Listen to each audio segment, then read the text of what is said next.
ناظرین، ایک گاؤں کا واقعہ ہے کہ وہاں پر چودھری صاحب کے بیٹے کی شادی ہونے لگی۔ تو چودھری صاحب نے کہا کہ بیٹے کی خوشی میں میں پورے گاؤں کو شامل کرتا ہوں۔ اس نے کہا کہ جس گھر میں مرد کی حکمرانی ہے، مرد فیصلہ کرتے ہیں، وہاں اس ہر گھر کو ایک گھوڑا دیا جائے گا، اور جس گھر میں عورت فیصلہ کرتی ہے اس گھر والوں کو ایک مرغی دی جائے گی۔ اس نے اعلان کروا دیا۔ پھر اس نے اپنے ایک کار خاص گامے کو بلایا اور گامے کو کہا کہ جاؤ گاؤں میں اور صورتحال کے مطابق جانوروں کی ترسیل کرو۔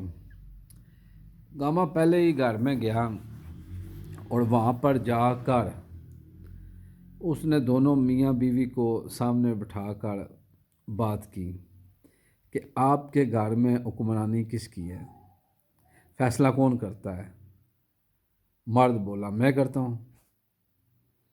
پھر اس نے گامے نے کہا اچھا اس طرح ہے کہ اور گھوڑے تو ختم ہو گئے، 3 گھوڑے ہیں ہمارے پاس، ایک چینا، ایک کالا، ایک سرخ، تو بتائیں کہ کون سا گھوڑا آپ کو دیا جائے؟ تو مرد بولتا ہے مجھے چینا پسند ہے۔ گاما کہتا ہے اچھا۔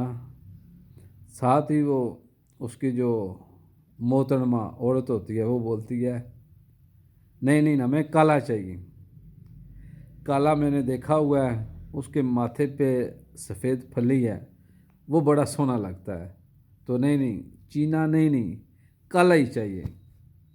گاما اٹھتا ہے، باہر جاتا ہے اور واپسی پہ ایک مرغی وہ اس گھر والوں کو دیتا ہے۔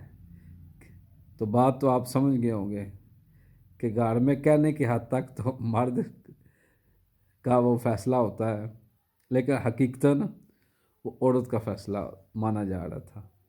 تو وہ گاما گاؤں کا چکر لگا کے چودھری صاحب کے پاس آیا اور کہنے لگا سارے گاؤں میں مرغی تقسیم کر کے آیا ہوں، اب بھی عورتیں مانگتی ہیں اور حکمرانی، اور کون سی حکمرانی چاہیے؟